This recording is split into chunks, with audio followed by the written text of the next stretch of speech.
Bom dia, alunos! Na aula de hoje, nós vamos estudar as propriedades ópticas das dispersões coloidais. Então, grande parte da informação que hoje nós temos, a gente recebe através dos nossos olhos. Então, eu digo sempre, que os olhos são a janela para o mundo. Então, atualmente, a visão é muito usada, como meio de informação do que outros sentidos que nós temos.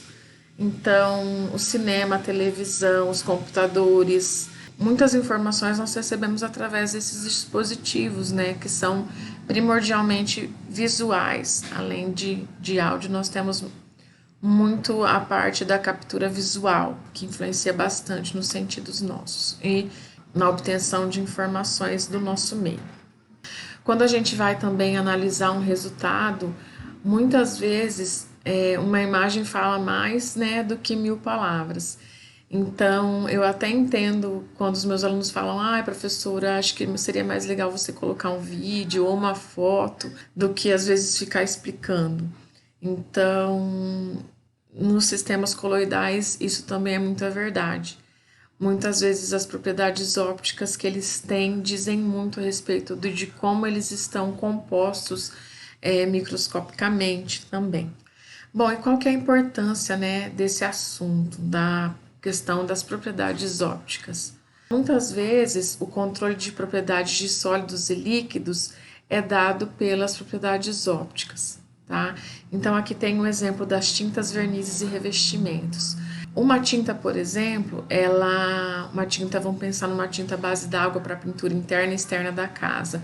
A gente quer que ela seja muitas vezes opaca, não transparente, porque a gente não quer ver o fundo da nossa parede, uma sujeira, um defeito. Então a gente quer que ela seja opaca para cobrir defeitos, ou para cobrir uma outra coloração que estava antes, e de preferência que ela tenha um alto poder de cobertura. Então, se for uma tinta branca, que seja realmente branca. Se for uma tinta verde, que ela seja verde, que quando chova e a água molha essa tinta, ela não fique com uma outra tonalidade.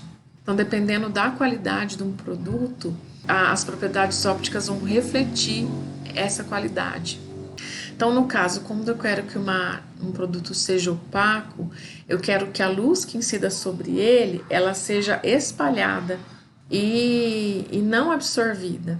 Porque se a luz é absorvida, o que vai acontecer? O aquecimento daquela superfície. Eu não vou conseguir ter a sensação de opacidade, tá?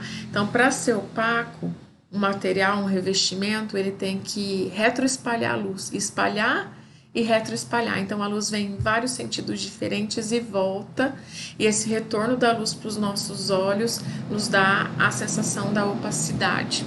O verniz, por exemplo, existem no mercado atualmente vernizes de alto brilho, vernizes translúcidos, vernizes opacos, dependendo da aplicação que a gente deseja, Mas antigamente, verniz tinha que ser brilhante, não falava muito em semibrilho e opaco.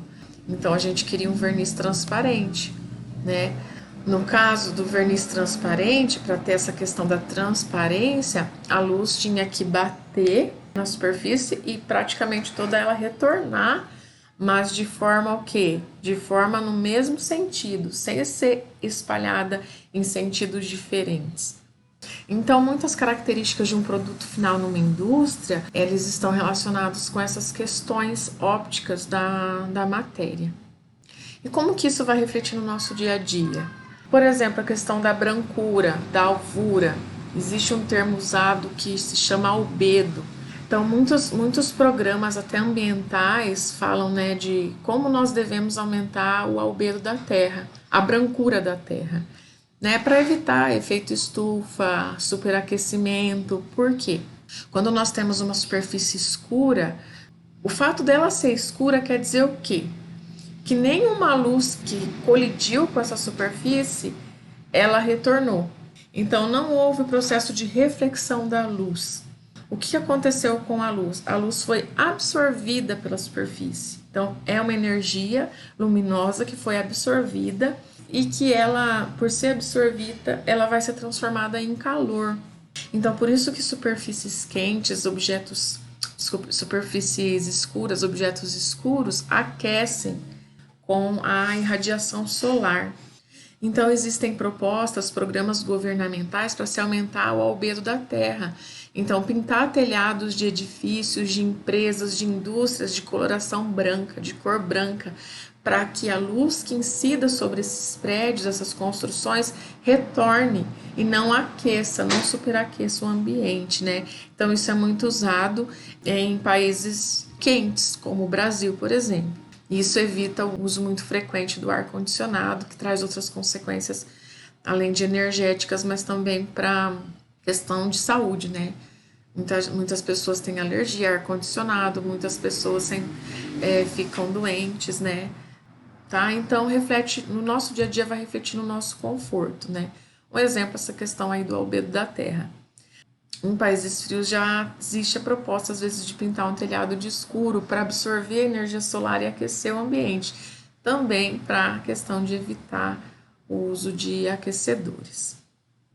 Bom, então existem alguns métodos experimentais, né, que nós utilizamos para controlar essas propriedades, né, dos materiais. Um dos métodos experimentais, muitos na verdade, controlam o tamanho das partículas, que é o exemplo de um moinho de bolas ou de um moinho de esferas usado na indústria de tintas, por exemplo, porque os pigmentos chegam como agregados, né, de maior tamanho, e nós precisamos diminuir esses agregados, nós precisamos destruir os agregados, tornar as partículas isoladas, e essas partículas isoladas nós fazemos a moagem dela para que ela se torne menor ainda.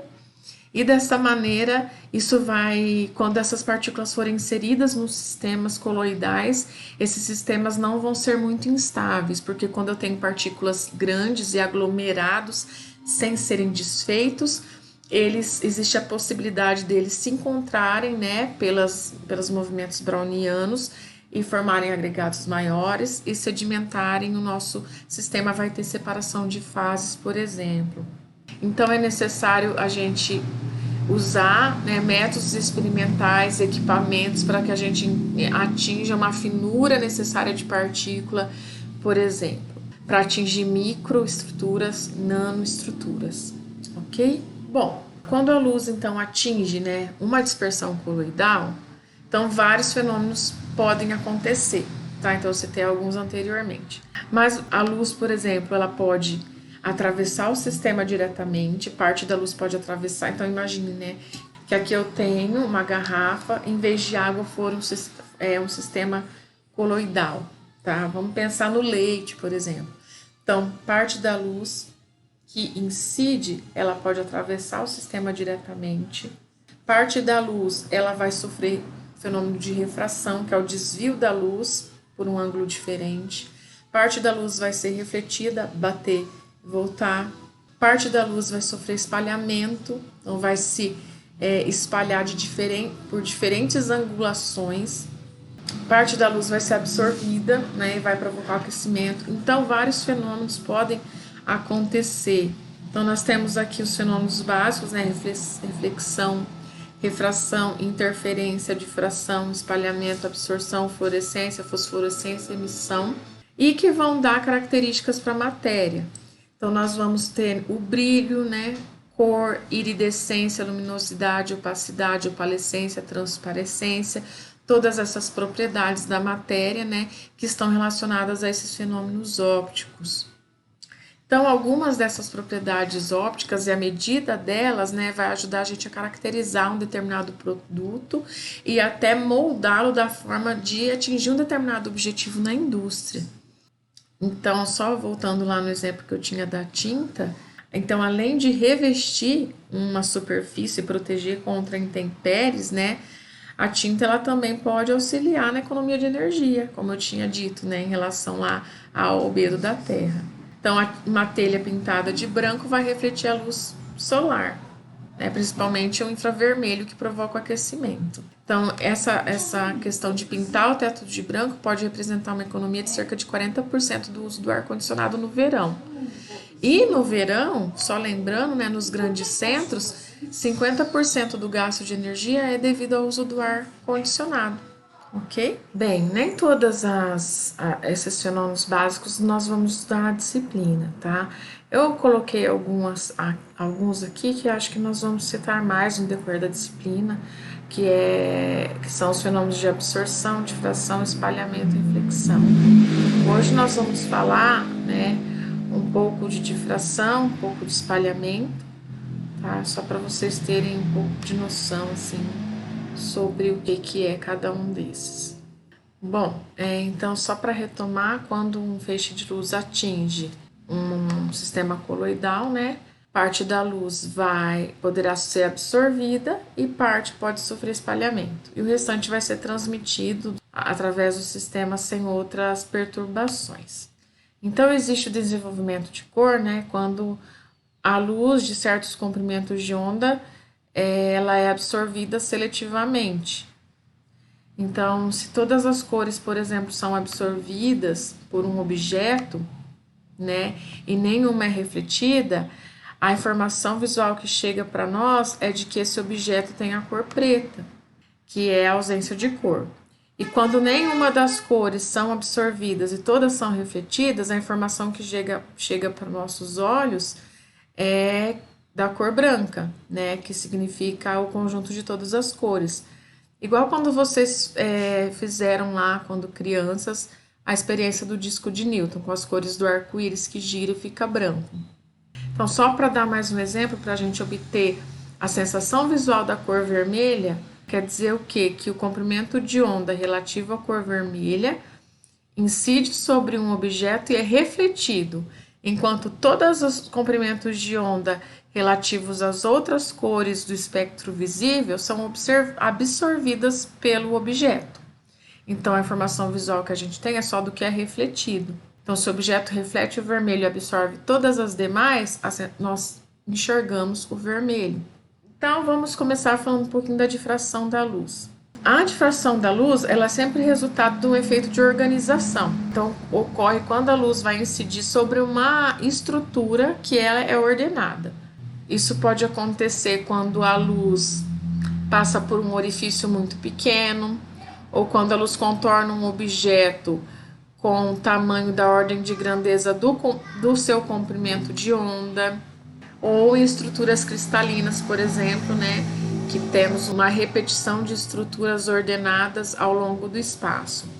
Então, aqui nós temos, né, que a difração evidencia a existência de estruturas com dimensões de ordem de grandeza do comprimento de onda da luz.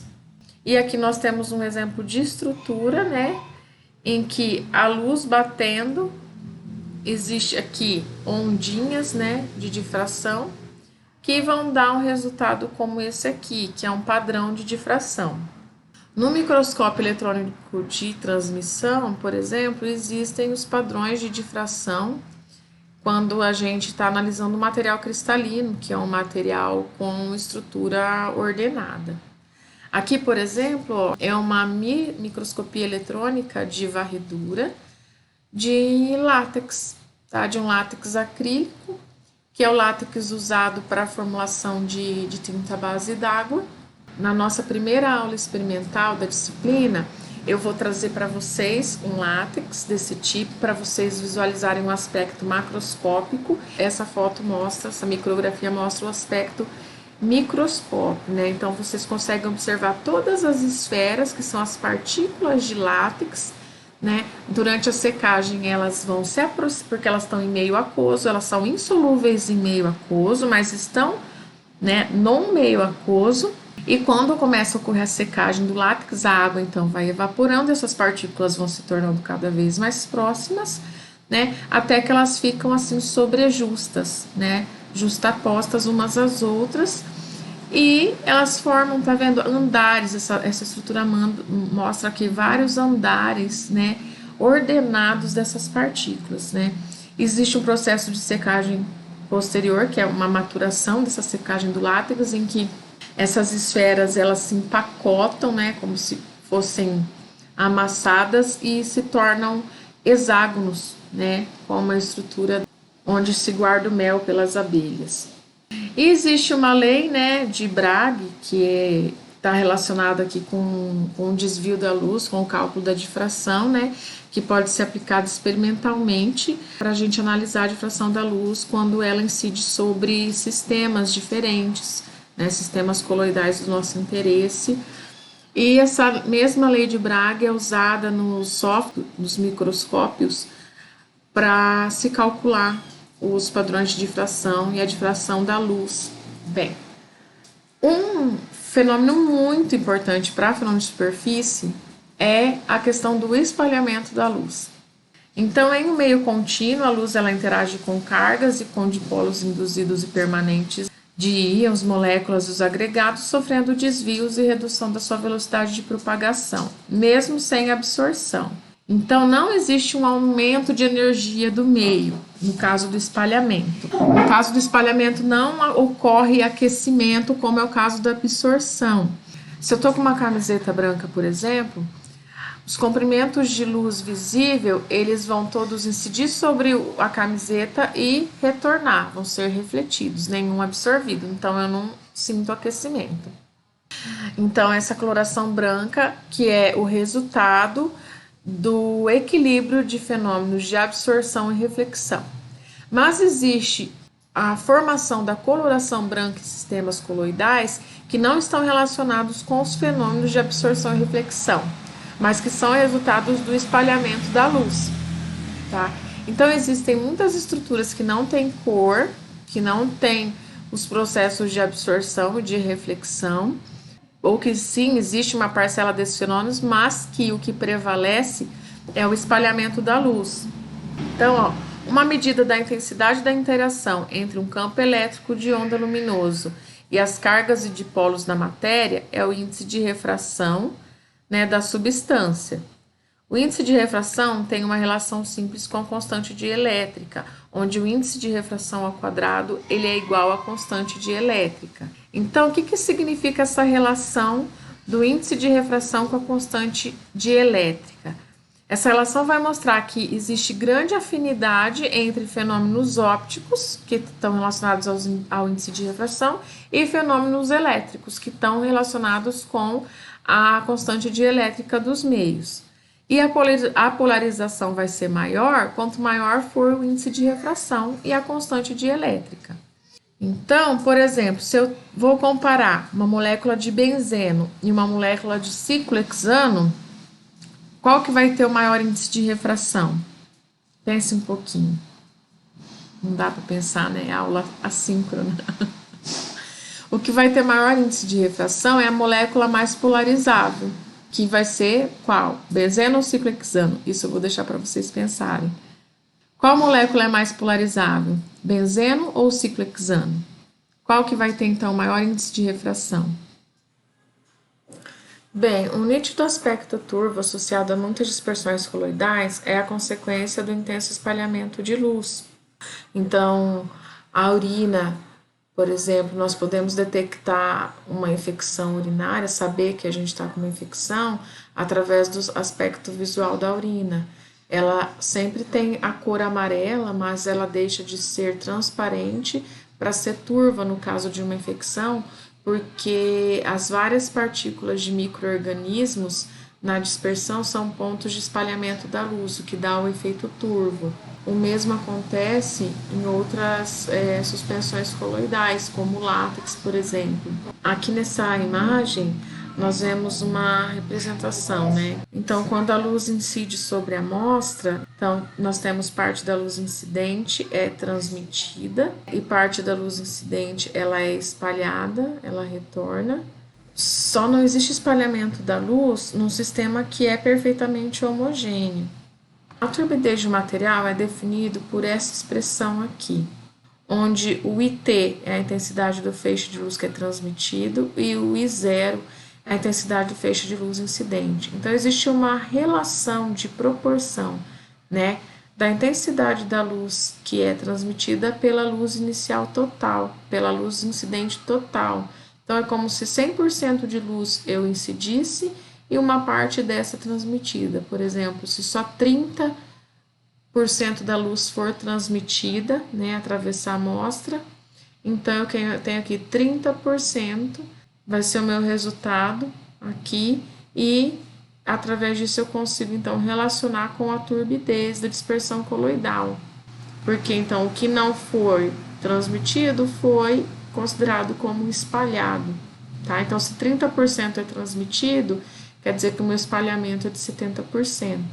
Então, quando a gente tem, né, um intenso feixe de luz, por exemplo, convergente, que passa através do sistema coloidal que está no escuro, o caminho do feixe ele é iluminado com uma luz. Então, se a gente pensa na luz do farol, quando a gente acende no escuro e a gente consegue ver, nós temos uma dispersão de poeira no ar, por exemplo, né?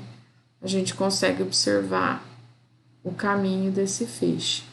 Então, a esse fenômeno a gente dá o nome de efeito Tyndall, né? E o caminho é conhecido como cone Tyndall, e nós temos então essas variáveis para poder calcular a turbidez do sistema. Então, esse efeito Tyndall ele é devido à dispersão da luz nas partículas coloidais, pelas partículas coloidais.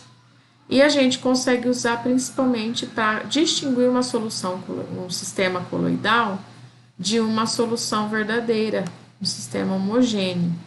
De fato, todas as substâncias podem provocar espalhamento de luz até um certo grau, então a gente consegue observar o efeito Tyndall em quase todas as substâncias. Mas o aspecto turvo associado às dispersões coloidais é consequência do intenso espalhamento de luz. Então, apesar das partículas coloidais serem tão pequenas que a dispersão pareça uniforme, mesmo sobre um microscópio, elas são grandes o suficientes para desviar a luz de modo eficiente. Então, aqui nós temos uma luz incidindo sobre um becker que tem uma solução verdadeira e sobre o sistema coloidal. Aqui nós conseguimos, na solução verdadeira, só distinguir, só ver onde a luz incidiu e onde ela sai, mas nós não conseguimos ver o caminho óptico dela dentro da solução. Enquanto que no sistema coloidal a gente consegue observar o caminho que a luz percorreu. Aqui, retornando o slide que eu tinha colocado para vocês na semana passada, né, das partículas de sílica em etanol e em água, a gente consegue observar também esse fenômeno, né? Então, da dispersão, do espalhamento de luz. A gente consegue ver o caminho, certo, óptico que o laser aqui percorre, ou a gente consegue ver esse fenômeno aqui de turbidez, né, do sistema. Conforme, então, a partícula é maior, ela espalha mais. Isso porque a probabilidade é maior da luz incidir sobre uma partícula maior. A turbidez aqui vai ser uma propriedade óptica relacionada com o tamanho da partícula, certo? Vai, então, dar uma resposta visível. Bom, aqui eu trouxe para vocês um vídeo sobre o efeito Tyndall, tá? Sobre o espalhamento de luz. Olá! Nesse experimento, nós vamos observar o efeito Tyndall por meio da observação de um feixe de luz. E com isso, nós vamos classificar as dispersões químicas. Para este experimento, nós vamos utilizar uma base preta, pode ser um papel cartão ou algum outro material. Nós vamos utilizar copo de Becquerels ou outro copo necessário que seja transparente para realizar a solução, para fazer a solução. Nós vamos precisar de gelatina sem sabor, cloreto de sódio ou sal de cozinha, amido de milho solúvel e também um apontador a laser. Inicialmente, você vai dissolver um pouco de gelatina sem sabor. Uma colher pequena é o suficiente dentro do copo contendo água.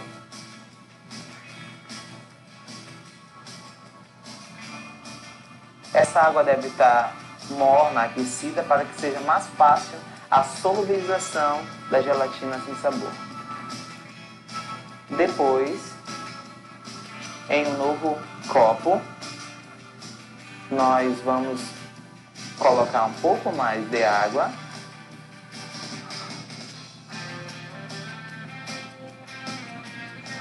e dissolvemos então uma colher também de amido de milho.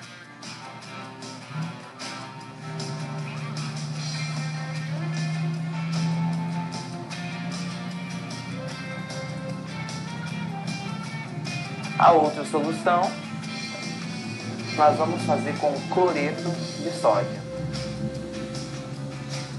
Colocamos então a água.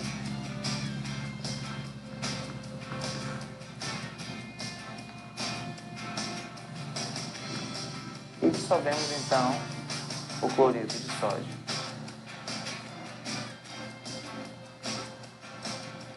Devemos misturar bem para que não fique partículas muito grandes.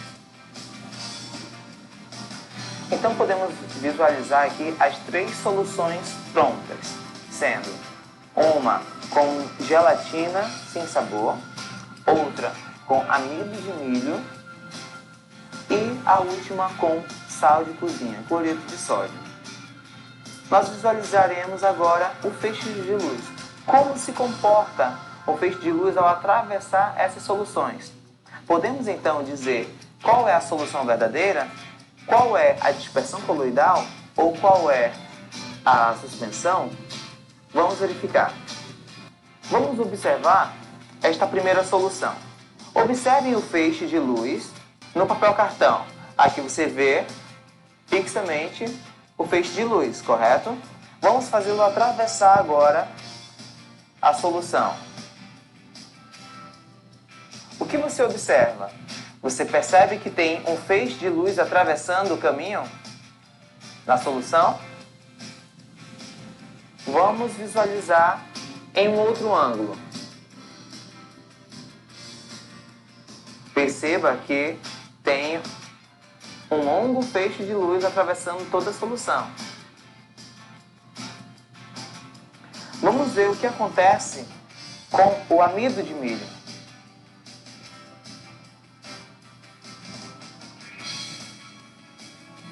Vamos observar.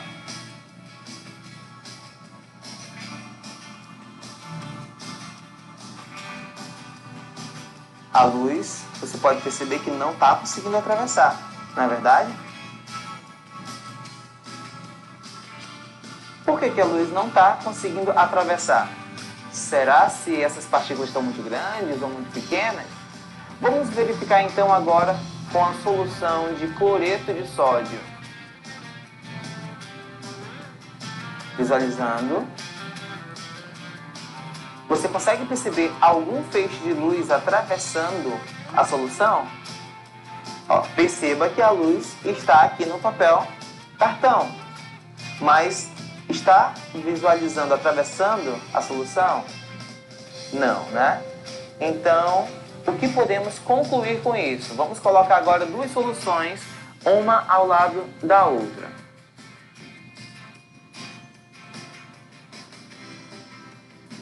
Vamos ver.